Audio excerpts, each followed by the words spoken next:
Good morning, Kai. How are you doing? Good morning. I'm doing great. How about yourself? Not too bad. It's a chilly morning in Melbourne. Kids have gone off to school, and it's time for us to get started with our back and forth conversation that we are going to have on our perinatal journey. So I'm looking forward to it. Nice. So, Kai, can we begin with you introducing yourself and telling us a little bit about yourself? Yes, my name is Kai Thomas. I'm a military spouse. We currently live in Japan. I have two beautiful girls. We actually just made the big move, so it's been very, very challenging. I do own my own business. I own a consulting firm, and we do everything from business development. We do a lot of small networking events, medium, large, and we travel with those. So that's a little bit about me in a Beautiful. nutshell. Beautiful. So you've got two little girls, don't you? Yes, they're getting bigger, Wonderful. so two little girls, like, yeah, they run my life in this household. I know. I've got two little boys. It's going to be a fun journey with them for sure. And I think for the audience, I've been friends with Kai for a little while now, and we've got kids nearly the same age and the same kind of challenges. So, Yes, like she said, it's not us taking care of them, it's them running our lives. And that's pretty much the theme of the case for all mothers once they get into the journey of motherhood. And right. that's what we're here to talk about today. I'd love to hear your journey, Kai, and I'd like to take this podcast forward in three steps. Before the birth, your pregnancy journey, Mm-hmm. the actual birth Mm-hmm. process, and the postpartum journey of Hmm. how it has been since you have given birth to your little girls. So, starting with the Okay. phase one, how was your um, pregnancy experience? Can you share any memorable moments? How was your journey for you? My journey was very rough. Obviously, when I got pregnant with my first daughter, Kamari Jade, we were super excited, super stoked. I found out at about 8 weeks. And before we went to the doctor and I found to see what was wrong with me, I had been sick for about 2 weeks. So, and couldn't figure out like what is wrong with me. I just don't feel like myself. I feel like my body's not my body. So, um, fun fact about my I birth with totally relate. Kamari, I went in for my 8 week checkup, and well, that's when I found out I was pregnant. They weighed me. I was so sick that pregnancy. I lost so much weight because I wasn't eating. The only things I could eat was pasta, bread, and fruit, which is, it sounds insane, but those are about the only things I could eat. And I love steak, I love chicken, I love shrimp. That was like really the only thing I can eat my entire pregnancy. So it was pretty rough. So I had her at 37 weeks. My water broke naturally at 2 a.m. by itself.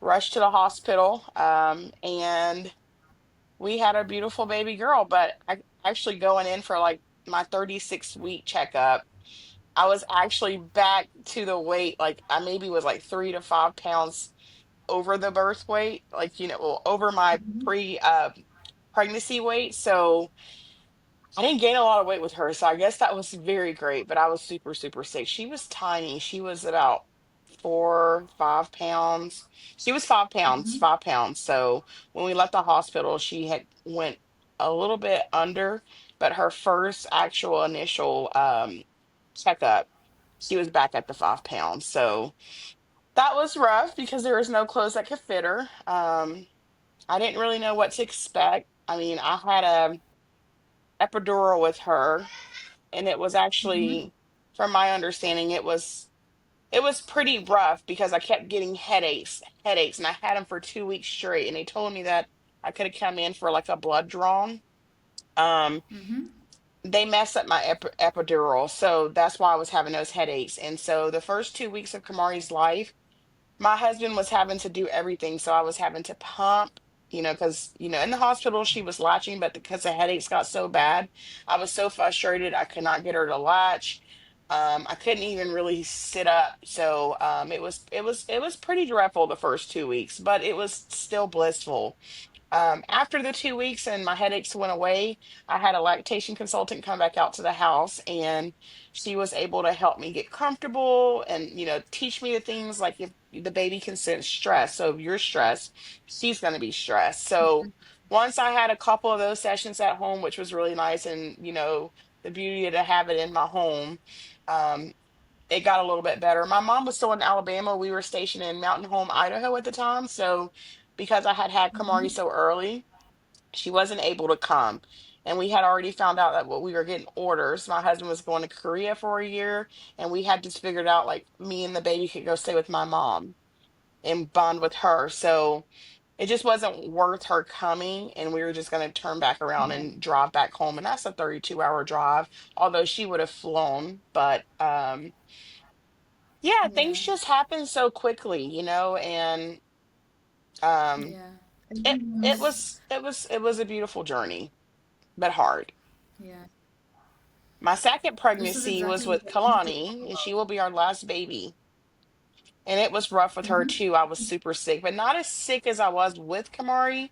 But I found out that I was actually considered a high risk pregnancy with her. My mom died when Kamari was 7 months, so she's the only grandchild that she was ever able to like see and be able to experience. But we suddenly found out she died from blood clots, and I just remember the emergency room doctor just telling us, like, hey, this could be genetics. So, you and your brothers all need to go get tested. And I did. And I shortly found out after that I had the same blood disorder that my mom had. Well, I don't know if it's a blood disorder. Maybe, I mean, I guess it could be if your blood's clotting. It was my anti-thrombin and S factor. I had two, which they said was really rare. And I got a blood clot at 31 weeks pregnant with Kalani. So it was a different type of rough, but I was also still grieving my mom. But yeah, pregnancy was hard, but I wouldn't change it for anything in the world. Thank you for sharing that, Hmm. Kai. And I completely understand when you say that life still goes on. I'm sorry about the loss of your mom Hmm. because the role of a grandma in a little one's life, in our children's lives, is so critical and crucial. I'm glad that she had the chance to bond with Kamari when your husband was posted in Korea. And this is exactly what I wanted to talk about because every new mom's expectation or a woman's expectation of how motherhood is usually not Hmm. what it turns out to be. We don't know if we will have nausea all the time. Or in my case, it was the opposite. I was hungry all the time. With my two boys, I think both your girls wanted to be nice and slim when they came out and they wanted a slim mommy. Mine wanted a big chubby mom because I would be eating constantly. And I even told the doctor, I just want the baby to come out so that I can stop eating. 3 o'clock in the night, I'm eating bananas. In the morning, I need my milk. I had really hungry babies and chubby babies when they were born. So it's a very different, unique journey for all of us. Hmm. Thank you for sharing. Well, no problem. I would love to understand. You said that some of the challenges you faced was the blood clot, the kind of risky pregnancy that you faced. Did you have a natural birth with Yes, both of them? You had a natural birth with both the babies. I did. I actually did. And they said it was a lot better because, as you know, like with blood clots, so you are even more prone to get a blood clot like after you deliver, but even more so if you have a surgery. So they put me on Lovenox with Kalani. That's my second Kalani page. And I had to give myself a shot in my belly twice a day. And I had the highest dose as a pregnant woman could have, which was Lovenox. So it was 80 milligrams. I'm sorry, that's what I was trying to say, but 80 milligrams of Lovenox each shot. So that's pretty, I mean, it's pretty painful, but it's just the initial shock of it all. But I got so used to doing it my entire pregnancy, and then even after post pregnant, I mean not post. Yeah, after post pregnancy, I was still having to shoot myself with that shot in my belly for about 8 weeks. So that was just to kind of keep the blood clots and stuff. If I did get one, that they would dissolve on their own and we could catch it. So, but you do what you have to do, and that is ultimately another reason why we decided to not have any more kids. Although my doctor with Kalani, I love him, Dr. Osterreiter. Oh my goodness. I thought I loved my midwife and I was so uncomfortable with having a male. That's why I was like, nope, I want female, female. I don't know why we like that was a thing for me. But I think it's because she was a woman and she would listen more, she would understand. No, his bedside manner was out of this world. He made us feel so welcome. My husband has never missed any doctor's appointments with any of my children besides one, and that was Kalani. Even with his job, he's an active military, he's Air Force. So he was able to like take off like, hey, my wife has a doctor's appointment and I'm going to it, and they're like, okay, okay, Sergeant Thomas. So as long as it was on the books, he could take it. But we missed one appointment. He missed one appointment with Kalani. That's because with Kalani, I was having to go every single week, and the doctor's appointment was 45 minutes away from me because it was my high risk doctor. So when you initially get pregnant, you have like where you go once a month, then you go every 2 weeks, and then you go down to every week. But with Kalani, because I was high risk, I had to go every week, and my husband was coming with me every week. There was one that he couldn't because he had to take a test so he can promote up. He couldn't miss that day, promote his rank up. And I brought Kamari in. I had both of the girls in a stroller. And when I say that his staff was just so amazing, I know a lot of women don't get this, but even like they just ate Kamari up. They wanted to take her home the whole time he was with me. Like he was holding her while he was talking to me. And I have pictures of all of them. And he kind of briefly told me about his wife's story. She had the same issues that I did. And I was worried. I was like, can I have more kids? Like, what are the pros and cons? Like, how bad is this going to be on my body? And he was like, listen, is it risky? Yes. He was like, but I'm a father of four. My wife had the same issues as you, and she had to be on Lovenox as well. We now have four kids, but each pregnancy is different. But because I lost my mom to it, it was just so traumatic for me, and I wanted to get my tubes tied. And when I found out that I couldn't do that because he was like, "Listen, we're taking you off your blood thinners 48 to 72 hours. That's a really big risk. Like, we don't want that. Like you should immediately go back on it, but after birth, you have to be off of it for so many times for so many hours." So my husband, when I told him, and like, he came to my next appointment, he's like, hey, what do I need to do about a vasectomy? He was like, I don't want to put her through that. So I'll just get myself fixed and she can just worry about healing. And, it was not a question for him. So we opted to not have more children due to it being such a risk. And, we both lost our moms. So we just wanted to be here for our kids. So a lot of factors played into that. But we could always adopt. But I would have loved to have four kids. Like I love big families, and yeah. But after having those rough pregnancies, I was like, you know what? I'm kind of glad I only had two because it was horrible. It was just horrible. You hear everyone talk about, oh, I love being pregnant. This, that. I hated it.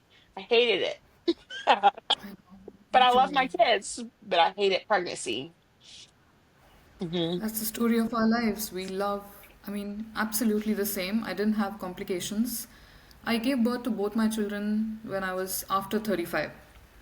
So I know what you mean. It's different complications that arise, and that's the message that we need to get out there. The information to people that perhaps there are tests that you can run to keep yourself safe throughout your pregnancy journey, throughout your delivery, but make sure that you have done all your tests. The medical industry has progressed quite a little, and we do a number of tests. For me, it was mostly to ensure that the baby will not have any issues once she has come into the world. So there were some marker tests Hmm. that were done. So yeah, I feel you. I Okay, so you understand said you were the journey that you're going 35. through. You were 35. Yes, So was yes, I yours was after considered 35. geriatric, Yes. geriatric pregnancy, So and that's why you knew about those tests, or did you do your research yes, before? I did a little bit of research and we wanted to get some tests done. But even before we recommended it or asked for it, the doctor said because you are after 35, it is a high risk pregnancy. So we will put you on these, we'll get you to take these tests. We did all of those, everything came out normal and decided to go ahead with the pregnancy. The second child, which I had a couple of years later, my second boy, that was once again, I was still geriatric, and this time round I had gestational diabetes. So for a Mm-hmm. little while, I had to deal with that situation. Like I said, I kept eating all the time. I was hungry all the time. So my sugar levels were at the border. So I had to do a lot of tests there. So these are the kind Mm-hmm. of things that nowadays women are giving birth later and later in life. So it's Right. good for them to find out their risks, their history, their genetic Mm-hmm. makeup, and then go ahead with wanting to have a child. In my last podcast, we discussed a lot about natural birth, cesarean birth, giving birth at home, the different options that women have these days. It could be a water birth. But it's very important as a to be mom for us to explore all the options we have and definitely get a Yes. good midwife or a doula who will take us through this journey because honestly, from being a single woman or a career woman to becoming a mother, it's a step like no other. It's like suddenly trying to climb Mount Mm-hmm. Everest without having done any of the lower ranges before. We really wouldn't have a clue. Mm-hmm. So, Right, Kaya, right. what did you do to take care of your mental health? What did you do to ensure that you stayed calm throughout the pregnancy? Were you able to handle some of the pressures? Was there something you did that helped you throughout the journey? If you could share that with us, that would be So, great. so I'll tell you early on, I've had a very humbling life. Nothing bad to say about my mother. She was the best mom that she knew how to be. She actually had me at 17 years old, so she was still a baby herself. And then she kept having kids. So it's three of us. She had a baby at 18, and she had another baby at 19. But that baby died when she was 2 months old from meningitis. The hospital, I guess they didn't catch it, or I don't know how it was back then, but she died when she was 2 months. And then she got married at 25, and she had my baby brother. So, um, with that being said, to answer your question, for my mental health, I've always been in therapy since I was about 17, 18 years old because of being the oldest and the only girl and having to grow up with my mom. I know people hate saying that, like, oh my gosh, you didn't grow up with your mom. I kind of did. My mom was still a baby, if you think about it. Having a child at 17, you're still considered a baby. So, and then you have a baby. So we grew up together, and I had a lot of resentment, and I wouldn't say so much anger. I just, I was always so stressed, and I couldn't really mask my feelings. So I asked my mom if I can go to therapy, and she said, "Yeah, if you pay for it." So I worked since I was 13, so I paid for therapy, and it worked. So the whole time I was pregnant, I had a therapist. I had a therapist when me and my husband, before we got married. I have a therapist for marriage counseling. And people think like, well, why were you doing all those things? Even if, listen, it's about mental health. Even when you're doing great, it's always good to have somebody in your corner because you don't know when something traumatic or something very unseen's going to happen. So it's always great to have that equal balance. And I'll always push people. And in the African American community, they call them shrinks. They don't believe in shrinks. Like, why would you pay a shrink? Pray to your Lord or talk to a family member because you need somebody that's not that you need somebody that's surface level. You need somebody to like be neutral, easy, that don't know you and can get all the facts and help you get a plan. You need somebody that's experienced, that's been to school. So I highly suggest that to people, especially in my community. Like, listen, yours, like my sisters, they're both single parents, and I urged them to go to counseling because I'm like, It's going to be hard being a single parent." You grew up in a single parent household.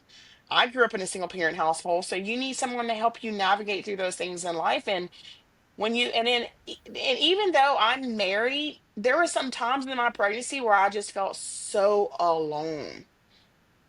So Yeah. I dealt with my mental health with a therapist. I would go on walks, I would journal, and that's about it. I applaud you. I applaud you. You're an inspiration, Kai. You knew what you needed and you went for it and made sure that you get that message out there to other people as well. I completely understand. I wish I had done that because my mental health suffered a lot at that time. I had a very loving partner. My parents were excited about the child.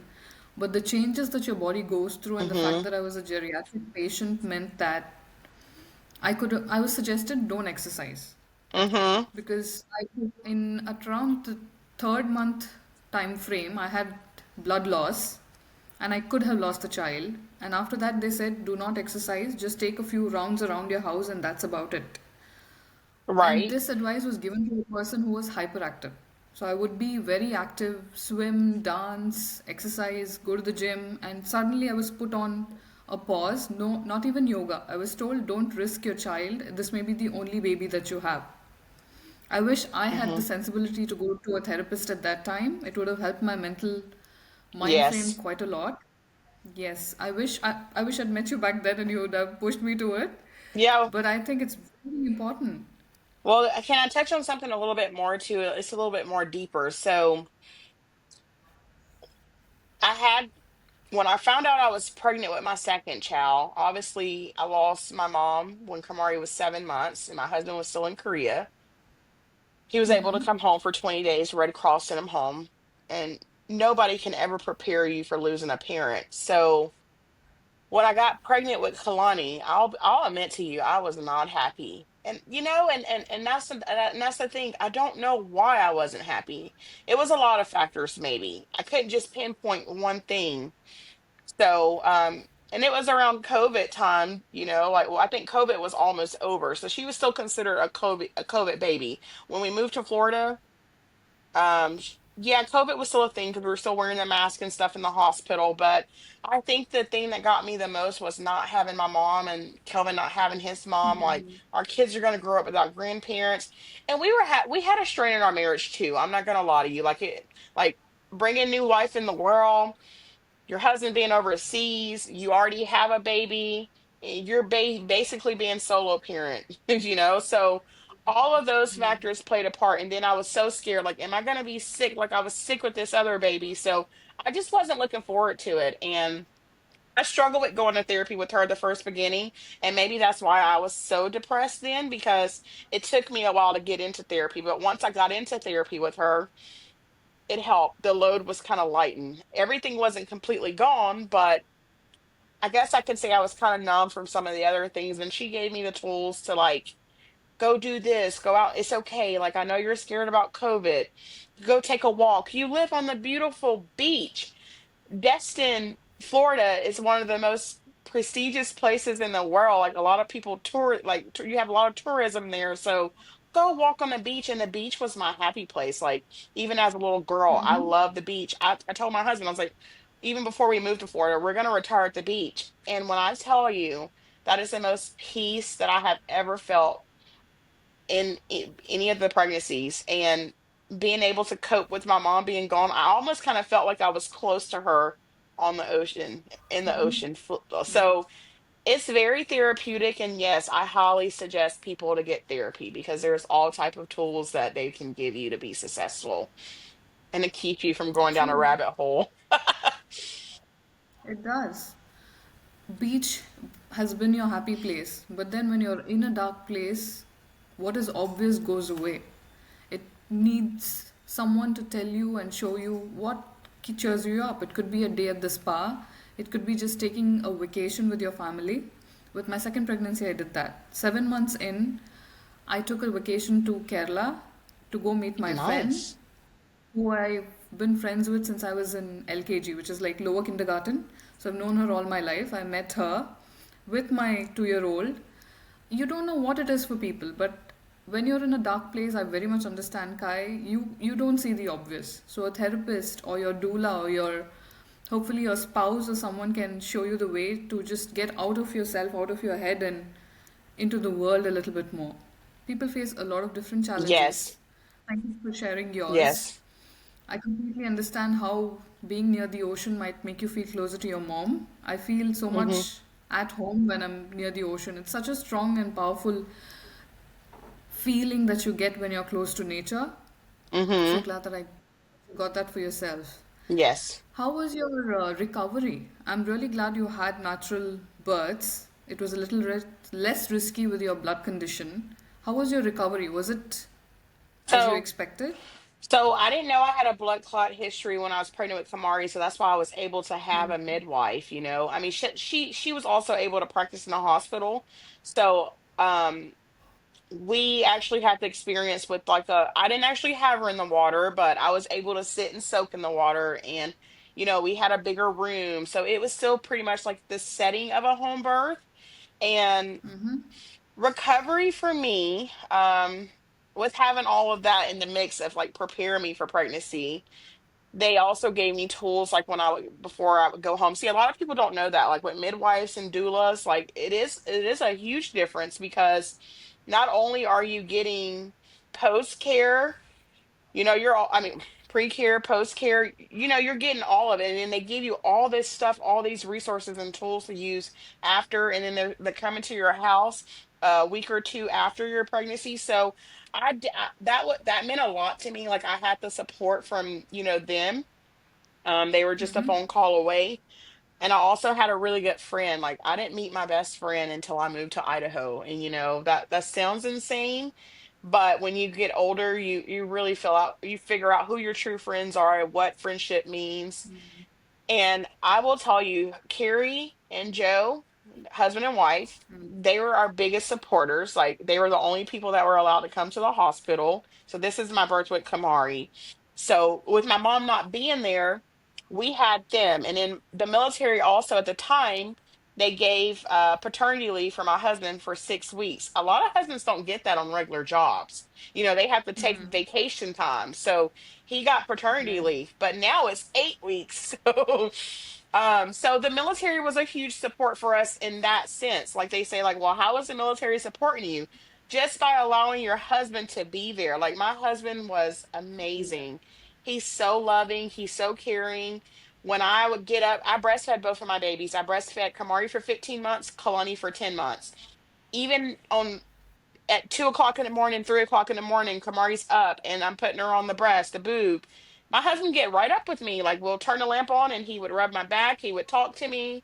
Or if I was too tired, he'd go fix the bottle. Because I was pumping. I had like a lot of milk for the first 2 weeks. I had to pump all that milk. So he already knew how to do everything. So he wasn't the greatest. He was so nervous because he's never changed a baby a day in his life. Our kids are the only kids whose diapers he's ever changed. So, when you have girls, they don't tell you these things like, oh, she's gonna have blood, when she comes, like I don't know if you know that. So when you have a daughter, I can't, I don't know, I'm getting a blank. I can't remember what they called it, but it's just the hormones. Like, her hormone, like my hormones were kind of like off on her. So she had like a little blood and stuff like after about 4 or 5 days. And then it turned regular. So um that's gonna eat me up that I can't think about it, but it's okay. But for all the women out there that had girl babies, you know what I'm talking about. You get like, oh my gosh, there's blood. Like, what's wrong with her? Like, it's normal. But he didn't really change the diapers until she got a little bit bigger. It wasn't because she was a girl baby and that he didn't know how to change it. It's because both of our kids were so tiny, so he would have to have help. So, but he was great with like getting up at night. Um, we take naps and stuff together, or he would let me nap and then he would take care of the baby or vice versa. But when Carrie and Joe came in, they would actually come and let us both sleep at the same time and come clean the house, do the laundry, have Kamari play with her. So support is really important because without those people, or a husband or a spouse, boyfriend, mother, if you don't have anybody, you're really gonna struggle. So I had a lot of support. And then with Kalani, so I know I've touched on like our kids don't have their maternal grandparents, but in a sense, they have a grandmother. We call her G Mommy. She's actually my godmom. She was one of my mom's best friends. And when my mom passed, she really like took a stance for us. Like she's been there for everything. Like um she's the only person that has kept our kids overnight. But when I got pregnant with Kalani, she came and stayed with us for 2 weeks. The week before we had her, and then the week after we had her. So she was with us for 2 weeks, and she kept both of the girls.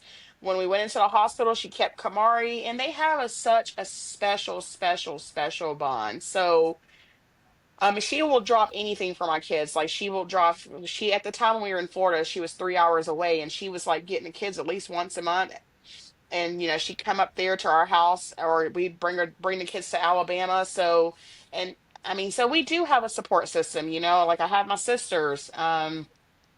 So we have people that we trust with our kids, but she's the only person that's kept them overnight. So I think it's really important, and she really filled that void in both of our lives, because now I don't worry, like my kids are never gonna know, like not know my mom, and they do because they see pictures and they know, like that's Grammy, like Kamari knows, Kalani knows. So I have my mom's pictures up over the house. I'll show them videos of her, so they know her in that sense. So my godmother is the grandmother they have on this earth. So our kids are really not missing out. I felt like they would, and that was part of my depression and stress and some of the postpartum stuff that I was dealing with. But it all worked out in God's favor. Thank God for that.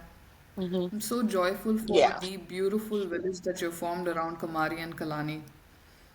Your Oh wonderful yeah. husband, I your love it. godmother, your friends. I'm grateful for all of that, and I urge the audience to ensure that they work towards building that village from the time that they have conceived till the time that the baby comes on the earth. It's so important to have that support around you so that you don't have to do it yourself. Your body is so weak that you can't do it yourself. So, what will you do when you have the necessary support? When you've had communication with people saying that I might need you at this stage, when people come over with food, with a helping hand, with will help Yes. you change diapers, give you an hour to Yes. yourself. There's nothing like that. A baby shower and gifts mean nothing compared to the kind of help that people can give when they share their time, their love, their Right. support. You're Yeah, absolutely right. Hmm. there's nothing like it. Yeah, and Yeah, I've been blessed. my recovery with Kalani was so, like I keep complaining about like how bad the pregnancy was, but they each were different. I could eat more with Kalani, but I was still sick. The aromas got me. The aromas didn't really mess with me with Kamari like they did with Kalani. But another thing I didn't share with you was I had both of my girls at 37 weeks. Kalani was actually supposed to be born at 36 weeks. They said, hey, this is the safest because I had a blood clot at 31. I didn't have her at 36 weeks because I got COVID, and it was terrible. I thought I was Wow. dying. I had to get the infusion. They at Pensacola Hospital, they only had about 4 bags of those left. And you couldn't just go in and ask for the infusion. It had to be a good reason. Basically, your doctor had to call it in.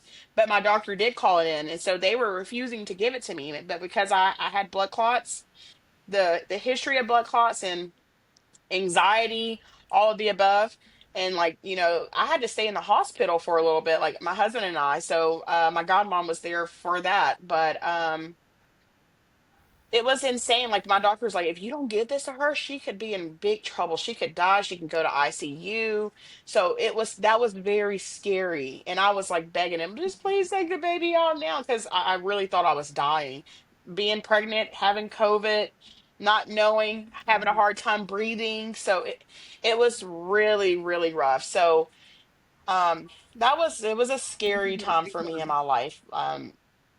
Bringing her into the Yeah. world. And that support meant a lot to me because even though I had COVID, my godmom was super scared because, she go, oh, I don't want COVID. But it didn't even matter. She's like, you know what? I'm coming. I'm going to be there so we can separate Kamari and Kelvin, and we'll help you. And but Kelvin's like, no, I'm gonna stay with my wife. I'm fine. Like we sleep in the same bed every night. So, and I haven't gotten it yet. So that was a tremendous help for us, her just being there during that time, because we were at the hospital. They were 45 minutes away at our other house. So and that's crazy.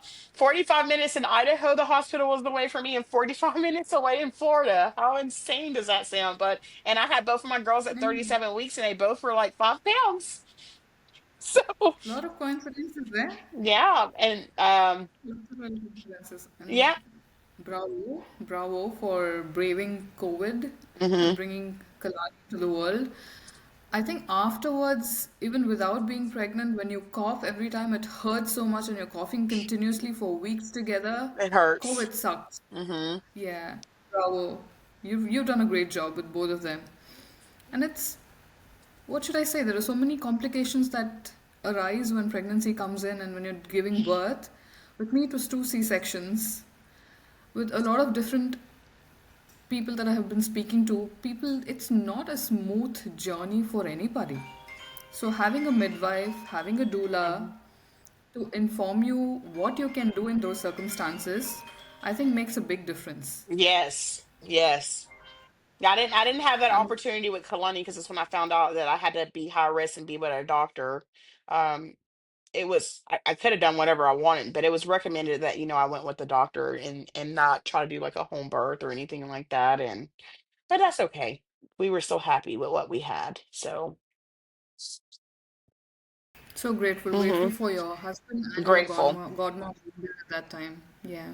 Hmm. Kai, I think for the last section of this podcast, I'd love to understand if, well, your mom was not in the equation, but in the first pregnancy with Kamari, once Kamari came into the earth, is there any traditional rituals and ceremonies that you do post birth or during your pregnancy?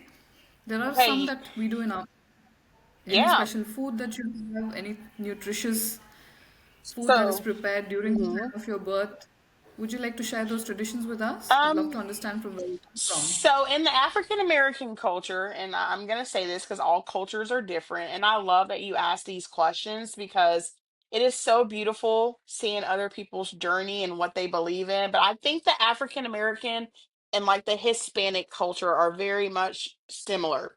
So obviously, and I think this for all cultures, like pregnancy wise, like you can't eat like raw foods like sushi and like a lot of you could eat fish, but you just couldn't eat like sushi. You can eat raw foods, and they wanted us to kind of stay away from shrimp. I don't know why, but that was one thing too. So food wise, we could eat pretty much anything we wanted. Like whatever you see and you're craving, you can have. But you know me, I didn't have that luxury because I was sick all the time. The only thing that really stood out to me the most was, and I can remember this when I was a little girl, anytime anybody would have a baby in our family. You cannot wash your hair after you have your baby for 6 weeks. So if you want to wash or relax your hair, you have to do it before you give birth, because they say the pores of your head are still open, and that's what caused you to have a setback. So a setback is basically being sick. You're instead of you being out for 6 weeks, you're going to be out for probably 12 weeks.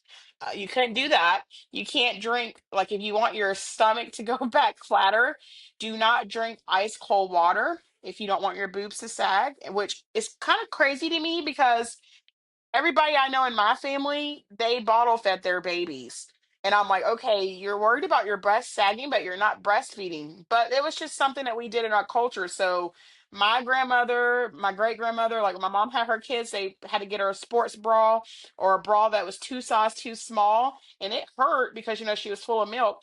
If you're not gonna breastfeed, they tell you to put cabbage in your bra to stop the milk. What's another thing? Oh, a huge thing, and you don't see this nowadays, but in the African American and Hispanic culture, you will. And I know this because I have a lot of Hispanic friends. We are not allowed to go outside the house for 6 weeks because we're still open down in that area. And like, our head is still open. So, we can get sick very easily. So the only way we can go outside is if we are going to doctor's appointments or the baby's doctor's appointment. And if we do go out, we got to have like a hat on our head, socks, shoes, and, a jacket. I know it sounds insane because people are like, what? But that's just something that we've always known. And if you look at it in other cultures, they wonder, I mean, they wonder why they kind of get sick. And a lot of people don't like you to tell them what to do, but I think if you come from a loving place and explain like how your culture do things, then maybe they'll take away some of that things and maybe they can add it to their pregnancy. But I will tell you, a lot of my Caucasian friends that have been pregnant, they wash their hair, they go get dye and color, and girl, they out on the beach 3 days later after they give birth to a baby. And I'm like, and then they have their baby out, they don't have anything over his head because still have that soft spot. And also too, for the ones that are vaccinating their kids, or if you're not going to vaccinate your kids, if you're really not vaccinating your kid and you're out in 3 days, that's I'm not judging, But it is kind of alarming, even from a medical standpoint, because you don't know who's had their vaccines, what they're carrying, and if your child gets that because it's a newborn, they don't have the immune system that we have, so their body can't fight off the things that our bodies can fight off. So those are like the only things like in my culture, but I think I listed a lot. So yeah, but definitely Thank the you biggest one is do not go out the house before you're six for weeks. six That's the weeks. time you're supposed to nest with your baby. Do you guys do that in your culture as well? See, Yes, for 30 to 40 I have to be days, you're not supposed to step outside the okay. house unless it's for the appointments. And the cover the head, Uh-huh. and Cover your your heads. Okay. eat warm fluids, eat warm food, Okay. fresh food. And there are Yes. some tonics and medicines that is given to increase the temperature of your body and increase the milk that is produced for your baby. We have a lot Mm-hmm. of commonalities. I think our ancestors had a lot of valuable knowledge that you need to keep your head covered, you should not keep your feet exposed at any stage, Yes. should not have cold water, should not have raw food. Yes. I think we had a You lot know? of similarities, like for sure. Medicines, I don't think I really had any medicines that I had to take, but from a breastfeeding standpoint. So I hate oatmeal, but oatmeal, like I ate oatmeal, even though I hated Yes. it, but I had to jazzy it up. Like, I would only eat the apples and the honey, the cinnamon. That is the only way I can eat it, and that helped me produce the milk. So, and I learned that through my Yes. lactation consultant because my mom didn't breastfeed. But back in the old days, like in the African American community, I know, even though they don't talk about it, there was a lot of them that did probably breastfeed their babies, and Yeah.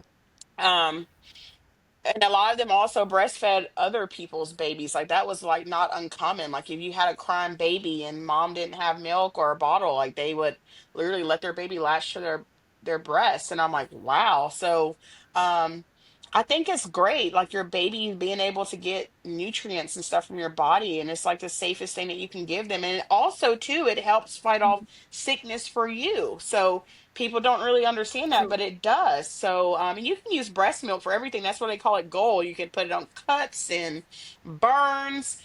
When Stomach Kamari's skin infections. broke out, yes, like I put it on her skin. I mean, it's breast Yes. milk gold for a reason. So, very healing. True. So, that's so True. neat that we have a lot of similarities, and not, and don't take this the wrong way, even for the audience that are listening out. I think in like the brown cultures, like we have a lot of similarities because a lot of our ancestors somehow we are all somewhat kind of linked. I have Cherokee Indian in me, so I don't know, but I think because we have like a lot of the same concepts in life, and even like not even just pregnancy, like how we prepare our foods, cooking, and like I mean, I think it's amazing, and I think it's great that we can show the way our people lived, and I like, I invite even other people's cultures, like, oh, you guys do that, I want to know more about it. Like you learn something new every day Absolutely. from different people, and just because you're in a different culture, like it doesn't mean, yeah, we're all different, but we're all the same in some way. So we're supposed to be a union, Yes, we're you are. supposed to be out there to help, so I think this is great that we're actually doing this, because I mean, it's people can be educated and they can learn things that they never learned before. Absolutely. If you go on these support groups, right, where moms are talking about getting more milk, and you said oatmeal helps to get more milk. In our culture, we use fenugreek seeds, we use dill Mm-hmm. leaves, we use certain grains which are supposed to be helpful in increasing the amount of milk in your body. And we use these tonics which are given for recovery after your birth. That's for both the milk and mom's recovery to get her to be stronger. There is a chyawanprash or a legume that is taken. It has gooseberries, it has jaggery, it has ghee. All these ingredients are supposed to increase the milk Yes. and also strengthen your bones because the amount of milk we produce, it takes the calcium from the bodies.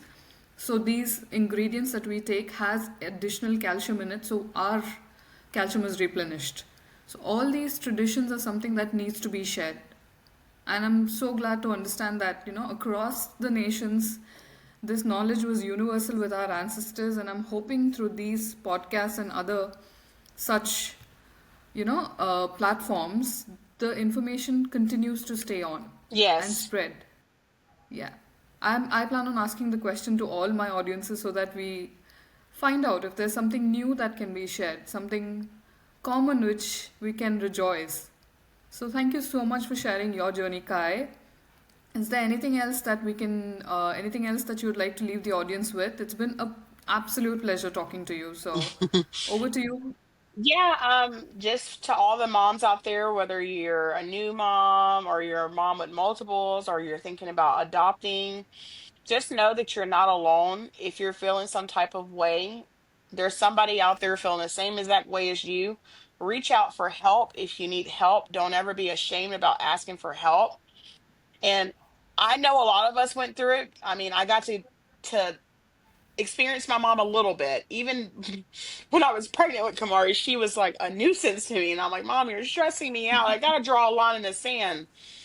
Just know if you still have your mother alive or your grandmother, they just want to help. They really do. And they mean it from the most purest, kindest way possible. It may not come out as that way, like, and you might want to say, This is my child. I'm going to raise her how I want, or he how I want. Just take the help. And maybe that's their only way they know how to like come through for you. And just know, just because they tell you something necessarily and they want you to do something a certain way, you don't have to do it the exact same way. You can pick and choose what you want to do because you are the parent. And if you do have a partner, spouse, boyfriend, whatever it may be, always check in with that person because that is your immediate family and he is the father or the mother of your child. And you don't ever want to step on their toes because like my husband, he's not as outgoing or outspoken as I am, and some things do bother him. So I had to learn that too with pregnancy. It's not just about the mom. You need to check in on dad's Yeah. mental health. You need to check in on your wife's mental health.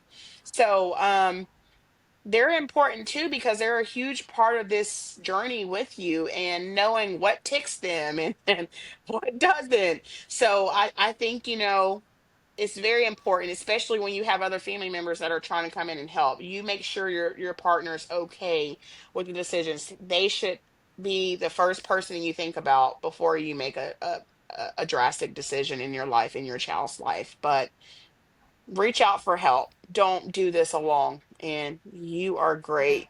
And whether you're a stay-at-home mom, and that is one of the biggest things that people say, oh, it's not a job. That is the hardest job in the world. So I applaud you. Being a stay-at-home mom, you rock. You got this, but just ask for support. And if you are in that situation, it is okay for self love and self care. I encourage every woman out there that's listening, if you can't take an hour to yourself, 30 minutes. Maybe it may be when the kids are asleep. Your husband's asleep. Maybe you get up and go for a walk, or you just sit on your couch and you have a cup of coffee. Take time for yourself because that is also important. And that's it. And thank you so much for having me, Asha. Thank you, Kai. That was the last bit was a treasure trove of information. Get the support you need. Hmm. Take time out for yourself. Yes. Talk to your partner. They're all and value those village members of yours. Yes. Build a village. All these are amazing messages for the people that are going to be listening to the podcast. Thank you so much. Mm-hmm. Absolute joy to have a chat with you and know you personally as a friend. So we'll Yes. be in touch again. Thank you. Thank you.